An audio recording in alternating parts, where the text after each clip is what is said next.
সাবেক প্রধানমন্ত্রী BNP chairperson Khaleda জিয়াকে অতি গুরুত্বপূর্ণ ব্যক্তি ঘোষণা করার পর স্পেশাল সিকিউরিটি ফোর্স নিরাপত্তা দেওয়া শুরু করেছে। এই ধরনের নিরাপত্তা জনাব তারেক রহমানও পেতে পারেন কিনা? ধন্যবাদ। আসলে যে বিষয়টি উত্থাপন করলেন এটি গত প্রায় কয়েকদিন ধরেই সারা দেশের মানুষ, অধিকাংশ মানুষ বিষয়টিতে উৎকণ্ঠা প্রকাশ করছে।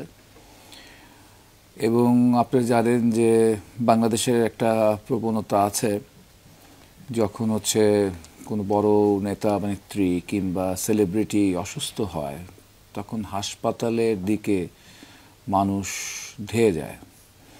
অনেকে ছবি তুলতেও যায়, অনেকে মিডিয়াতে কভার পেতেও যায় আর কি।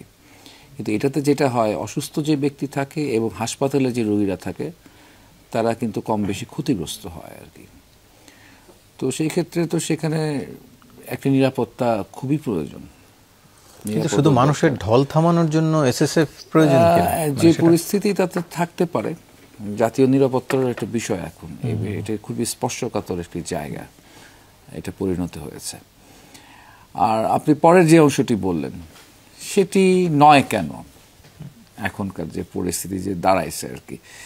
বিশেষ করে যখন তারেক রহমান বলেন যে এরকম একটি পরিস্থিতির মধ্যেও তার দেশে আসা তার হাতে নেই। যদি এটার আরেকটি ব্যাখ্যা আমরা পেয়েছি আজকে, কিন্তু যেটা পেয়েছি সেটা তো আসলে উনিও একটা ঠিক যেভাবে করে তিনি এই কথাটি বলেছেন ঠিক সেভাবে করে যদি তিনি এবার ফেসবুকে লিখতেন বা সরাসরি তার মুখে শোনা যেত তাহলে বিষয়টা একরকম ছিল। কিন্তু বিষয়টা সেভাবে তো আমরা শুনতে পাইনি, আমরা এটা একটা ব্যাখ্যা শুনেছি আর কি, যে উনি যদি কনফার্ম যে উনি বিদেশ যেতে না পারেন, সেরকম পরিস্থিতি তৈরি হয় যদি তার মার, তাহলে সে চিন্তা করবেন দেশে আসার। এটা তাও অনেকটা ঘুরে ঘুরে আলোচনা আর কি। কিন্তু বাস্তব আলোচনাটা কি হচ্ছে? বাস্তব আলোচনা এটা খুবই মানে এটা ঘটনাটা যদি গিয়ে এই মুহূর্তে খালেদা জিয়া যদি এই মুমূর্ষু অবস্থায় না থাকতেন, যদি স্বাভাবিক অবস্থায় যদি তারেক রহমানের এই বক্তব্যটি আসতো প্রচার মাধ্যমে, সরাসরি তারেক রহমানের মাধ্যমে, তাহলে কিন্তু বিষয়টার প্রতিক্রিয়া বাংলাদেশে কি দাঁড়াইতো, তাহলে কি দাঁড়ায় যদি এই ঘটনাটাকে যদি আমি বাদ দিই, তাহলে বিরাট একটা ঘটনা যে তারেক রহমান আসতে পাচ্ছেন না অদৃশ্য কোনো শক্তির প্রভাবের কারণে। এবং অদৃশ্য শক্তিকে কিন্তু কোনো মানে পরিষ্কার করা নাই। সেটা কি আমাদের এই ইন্টারিম গভর্নমেন্ট, না এটি গিয়ে ভারত, নাকি এটি আমেরিকা, নাকি ডিপ স্টেট, নাকি বাংলাদেশের কোনো বিশেষ সংস্থা তাকে সহ্য করতে পারছে না, বা বাংলাদেশের কোনো একটি রাজনৈতিক দল, তার প্রতিদ্বন্দ্বী বর্তমান রাজনৈতিক দল আওয়ামী লীগ তো ভূতপূর্ব একটা জায়গায় চলে গেছে, এখন আন্তর্জাতিক খেলোয়াড় সে হয়ে গেছে। জাতীয় মাঠে ময়দানে তার তো এখন নতুন পুরনো বন্ধু নতুন শত্রুতে রূপান্তরিত হতে পারে আর কি। তো সেই তাদেরই কোনো খেলা এখানে আছে কিনা, বিষয়টা একটু অপরিষ্কার।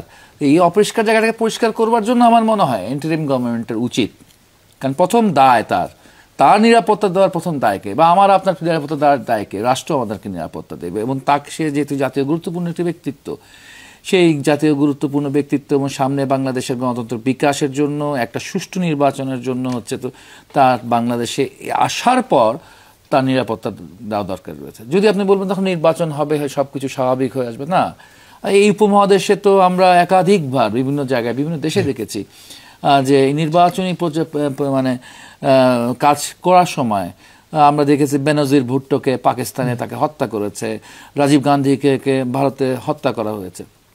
ফলে তার সিকিউরিটির বিষয়টি তো অত্যন্ত গুরুত্বপূর্ণ বিষয়।